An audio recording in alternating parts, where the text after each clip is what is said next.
We can be dream makers, nurturing, compassionate. Nosotros podemos ser más unidos. We can be anything.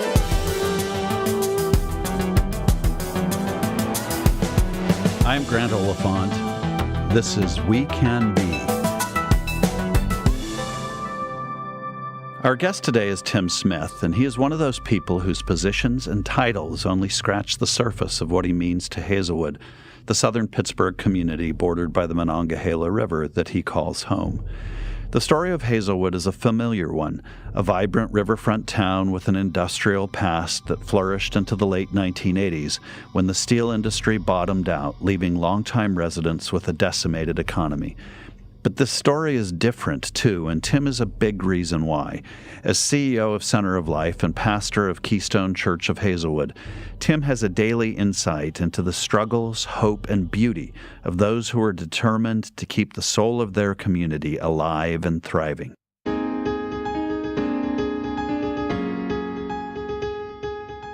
I took my two sons to Home Depot to get some blue paint. Took it home. And when I opened it up, and it was white at the top. And it was white at the top because we didn't have it shaken. And so I said, look, guys, we didn't have it shaken, but I got these little wooden sticks, and we're going to stir it up. And so you start stirring, you get a little gray, you get another little color. And next thing you know, you get that brilliant blue just pops up,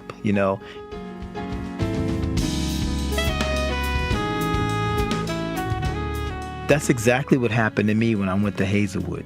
If you want to stir up a community, you have to be willing to be stirred by that community first. I'm telling you, Hazelwood has stirred me up in many ways. I mean, things that I thought I was right about, I found I was so wrong. My perspective on things, my perspective on poverty, my perspective on illiteracy changed by sitting at the dinner table with so many of my friends and families in Hazelwood. They taught me, and it was the stuff of life. Grant, it was just the stuff of life, man.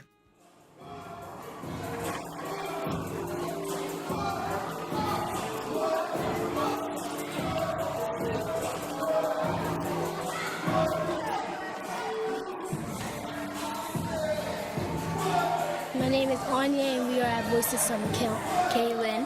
I live in Hazelwood. I live in Hazelwood too. On Fridays, you go to field trips. Wednesdays, you go to the spray park, and we learn in the morning. My favorite thing about Voices Camp is the teachers, because they help me with my anger, and they help me when I'm upset. I like the summer camp. It's a lot of fun. And that's it. You have been a friend and a colleague for a lot of years now and occupy a key position in one of Pittsburgh's neighborhoods that seems poised for transition. You started a ministry there. You operate a program in the community called Center of Life where you work with kids and you connect them with the arts. You also do extensive community building. Tell us, through your own words, what is it that you do? When I got into Center of Life, I made up these cards. And on the card, it said, if you want to see lives change for the better, you have to be willing to be there when it happens. Whatever it takes, however long it takes. And that was just a personal message from me to me. I love the work. The hard part is realizing that I have to do it. I wished I didn't have to do some of the things that I have to do. Because it's hard? Not because it's hard, because it's not right for people to be in some of the conditions that I see. It's not fair for people to live below or at the poverty level. It's not fair for people to be uneducated. It's not fair for them not to be able to have their own home and control their own economy. So the work that I do, not that I don't want to do it, but the hard part is it has to be done. And that's why I'm still in Hazelwood today.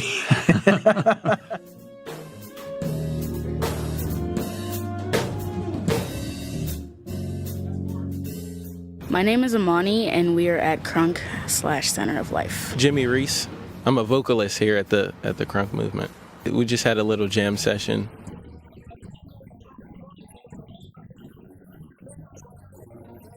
Crunk is a micro enterprise run through Center of Life. We do shows for the community on Thursdays. They're free. We do a lot of stuff around the community just to keep Hazelwood booming, I guess. Crunk to me is it's a way of expressing myself through something that I love to do. Like what Crunk stands for, creating realistic, universal, new school knowledge. It's important that we take the knowledge, we internalize it, we interpret it, and then we make music based off of what we're doing. We try to talk about what's going on in the community and around the world and stuff like that, because even though we're artists and we're not exactly political activists, we still want to broadcast what is going on for us, like in our homes and in our community, especially the Black community, because if you're not saying anything about it, it's almost like you don't care.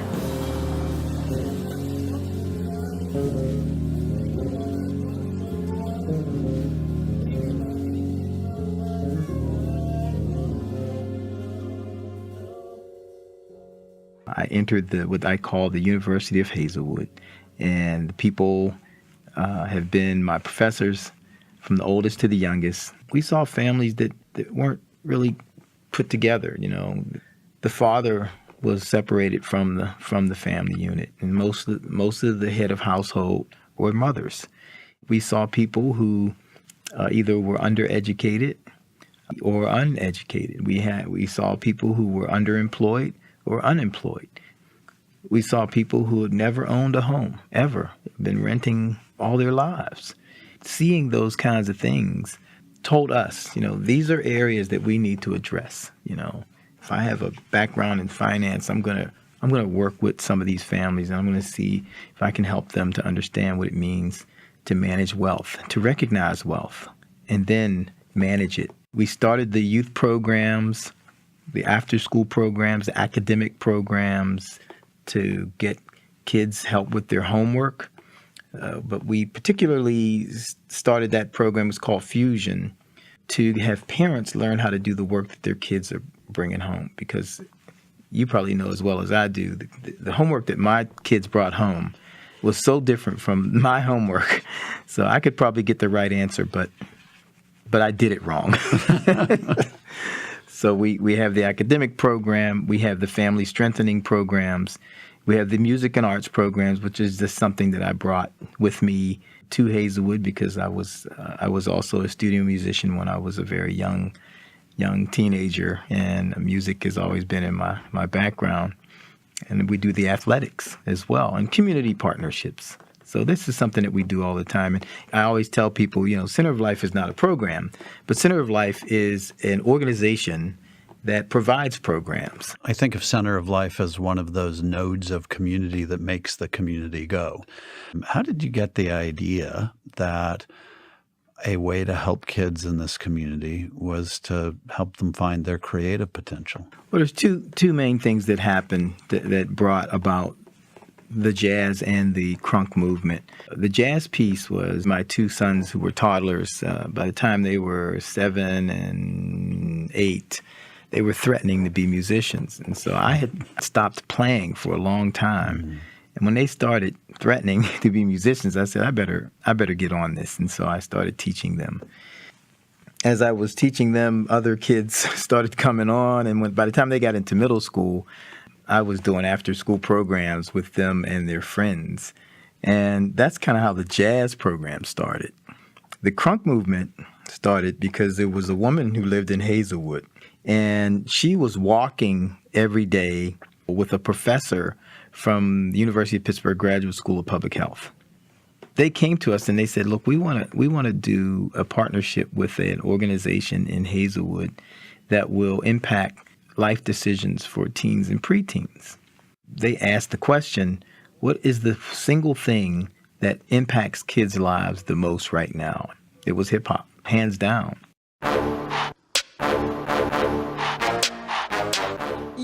So it was about taking the technical language of the health industry and creating a youth-friendly hip hop language that you could impact the lives of kids with.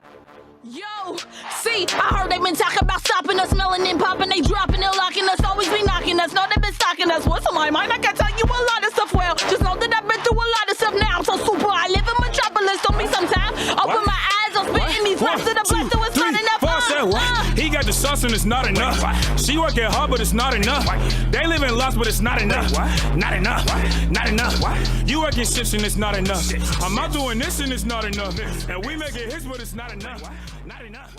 There is this national conversation going on at the moment about bringing back steel, which clearly isn't going to happen in Hazelwood. It was known as a mill town. Now, it was the location of a major steel mill, but I am curious, the memory of that is still around in the community. What was it like for you when the mill closed in 1998? People were losing their jobs. Folks had to leave the community. People who lived in the community all their lives, they had to find a job somewhere else, and they had to move out of the community that they grew up in, where they went to school, where they raised their kids.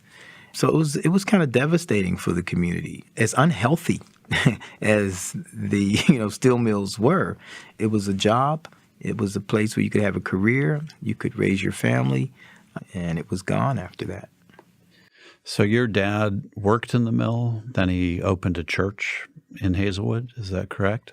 My dad was 20 years old, and they used to have a thing at the mill, almost like a work-ready thing, but it wasn't necessarily a program. It was guys would go and stand at the gate, and you would have your hard hat and your boots and your little toolbox and your gloves and everything, and if you looked like you were ready to work, you got picked. And so my father did that. And right down at the bottom of Hazelwood Avenue and in 2nd Avenue right there. And he ended up actually running an overhead crane. But he did not get into the ministry until he was in his 30s. He started off in the Hill District. 1980 is when he purchased the first Hungarian Lutheran church in Hazelwood. And you followed a very interesting career path. You went off in your youth and became an investment banker, a career path that led you to a whole different level of compensation than your dad could have imagined, and certainly was an attractive life for somebody trying to forge his own path. And then you came back and went into the ministry. Why? I had a nephew who was really struggling in school. I really, his mom was a single mom, and I started going over to his school because I wanted to try to help. And I would talk with all of his teachers, and he was starting to straighten out because he knew Uncle Tim was in the school. There was a woman that was at the school, and her name was Miss Hatcher. She had these really long fingernails. And I remember one day she pointed at me and she said, "You need to be out here helping these boys." Mm-hmm. And it just went all through me. It really did. I saw a lot of kids hit the ground, and I saw a lot of drugs. I saw a lot of violence, and also saw a lot of love. I saw the potential for a community to just be a place where people could really raise their kids and have peace and safety. What was it like for you, though, to feel that calling? Here you were making a good living and the promise of a lot more, and you feel pulled to do something more meaningful with your life. But you also have to explain to your family and your wife about a different future. And I'm just curious how you process that calling. I took a trip to a conference in Memphis, Tennessee, and there was this guy who was preaching, and his message was about when Jesus walked on the water, and then the disciples were in the boat. So Peter, who was in the boat, Peter said, "Well, if that's you, Lord, tell me to come on the water with you." And so Jesus said, come on the water. So Peter, he stepped out of the boat, and he got on the water, and he walked for a little while until he started looking around and realizing he was walking on water, and then he sank. Right. And then, he got back in the boat. But my point here is, the boat was the bank for me. The boat was my safety net. It was the place where I knew I was going to get paid. I knew I was going to, I knew where my investments were. Coming out of that boat, I knew that I was going to have to look to God every day. And when I went to my wife to talk to her about it, she said to me, "I was wondering when you were going to do this." Wow. So she knew. She knew. Yeah. She knew. Hey, yo, Danger.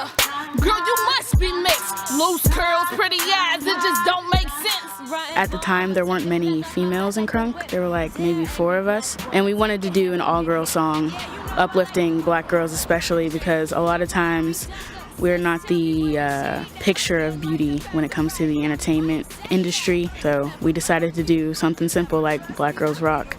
Yeah. What? Me, my melanin be popping, I'm black and just know I'm super proud. I'm screaming through the top of my lungs in my ghetto cause I'm loud. Where my girls at? Bring them in. Got the melanin popping up in her skin. People visiting that community for the first time might dismiss the people there as not having a lot of potential compared to more thriving neighborhoods. What do we get wrong when we look at neighborhoods like that? I think it's one of the biggest mistakes that we can ever make looking at people who have been in underserved communities and thinking that they don't have what it takes. Before anybody really paid much attention to the community itself, the people in Hazelwood are the ones who kept the lights on in that community.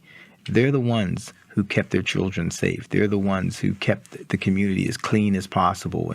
And so we're trying to show everyone how powerful and how smart, and how ready the people in the community are to affect change in their own communities. Many of the young people that you work with have been affected by violence. And what's been the effect of the Antoine Rose situation, and how does it connect with the work you do with kids every day and giving them an opportunity to express what they feel? Particularly this Antoine Rose situation that was caught on camera, when the young people see it, I notice they get really quiet. They get really quiet and they begin to think. I know the group of young people that we have that we're working with, they are developing a conversation around this Antoine Rose piece. I think deep down inside of all of them, there's a little boy and a little girl that's ready to scream. We're not the only ones who know what's going on worldwide when it comes to police brutality. Us making the song was like, okay, we're going to talk about this, we're going to conquer this, we're going to talk about these subjects. It is in everyday music, but it's not. You got Kendrick, J. Cole, and a whole bunch of other artists who are touching on the subject, but where's the youth? Where's the young artists talking about it? Fist in the air like the senses, yeah. Fist in the air like the senses, yeah. Fist in the air like the senses, yeah. Fist in the air like the senses, yeah. Fist in the air like the senses, yeah. Fist in the air like the senses, yeah. Fist in the air like the senses, yeah. Fist in the air like the 60s, stuck in the past. They haven't protested my city. How long will it last? They're killing my people on camera. Who's gonna police the police? Nobody's protecting the streets. And I hate to ask the question, but Fox News loves to make a big deal of this. It comes up every time there's a shooting in the black community. It's a subtext in every blue on black shooting, that the real problem is in the black community with black people killing black folks. But I'd like you to just debunk the idea that that's the issue we should be focusing on. Oh, it's definitely not the issue that we should be focusing on, because we have to go. You can't skip over the facts to get to the facts. Economic discrimination is not a protected class. A black man is a protected class, a gay person is a protected class, a woman is a protected class, religion is protected. But economic discrimination is not. Some of these communities have experienced generational economic discrimination and racial. So when you experience that over generations and there's no resources, what you find are people who are hungry and starving for some power and control. People want to be able to control their own lives. They don't want to always be controlled. It's not black on black crime that is the problem. It's the problem that created that problem. It's the problem that caused that problem to manifest itself in our communities. I think that's such an important point for people to understand, because the other is too easy a distraction and forgets the causes of that. As we think about Hazelwood, you've been a huge advocate for community-centric solutions that a community helps to create and to figure out. How did you come to believe that a community has the capacity to solve its own problems? I came to that by living in the community. My wife and I, we moved into Hazelwood. That did it. I mean, you met the people. You started learning from the people. You eat at their tables. You're at the funerals when their loved ones die. You're at their family reunions. You're on the basketball court with them. You're just living life with them. And I mean, I grew up very, very poor, Grant, but I didn't know it. I didn't know I was poor. My mom and dad never told me I was poor. And the fact that I had a really good mom and dad made all the difference in my life. I didn't know I was poor until I got in middle school. When, you're in middle school kids are mean. You discover things when you're in middle school. They'll let you know you're poor, man, But I've met kids in some of these communities who actually feel their poverty. They can feel it. You don't have to tell them they're poor. They can feel that they're poor. 1, 2, 3. Yay! Political leaders slinging dirt with broad smiles. This brown field of 178 acres will soon become a glitzy development along the Monongahela River. 2,500 new residences here in the Hazelwood neighborhood, which is great. And really we're going for that live, work, play environment all in one development. But this dream site sits across the railroad tracks from the existing Hazelwood neighborhood. So are those residents on the other side of the tracks included in this dream development? 15 years ago, a group of foundations bought the site of the former steel mill in Hazelwood and made a commitment to develop that in a way that would be good for the neighborhood and good for the environment in a way that Pittsburgh had never seen before.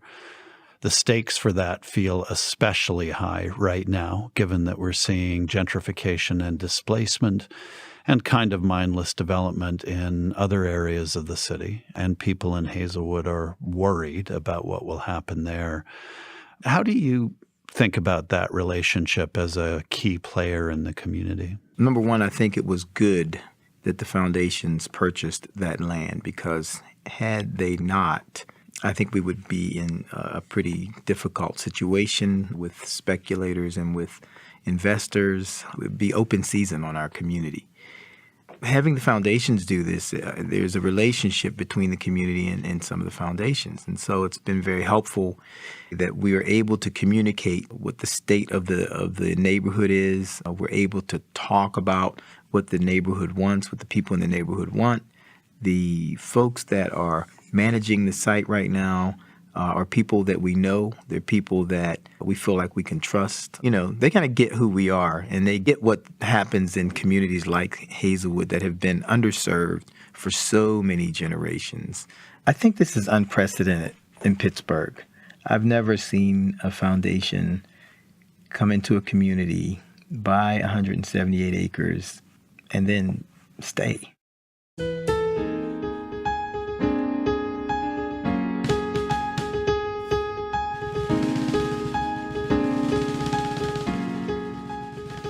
I think, Grant, that we're at a moment in time where we can do something special and something different. If we don't, the community is going to lose. So what's the right thing then? I think the right thing is always open, honest, and transparent conversation. And I think that with respect to development in a community, the community members have to be, in some ways, the blueprint.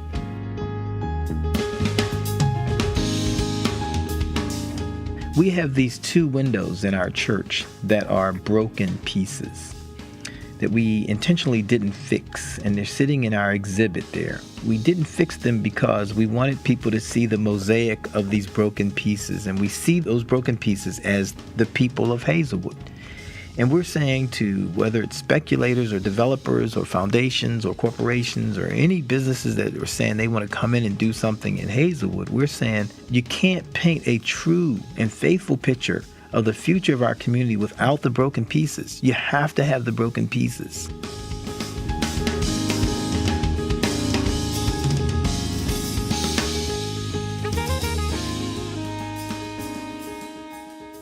We sometimes assign a narrative to a story or place without really knowing the individuals, the real people whose unfolding lives are creating the tale.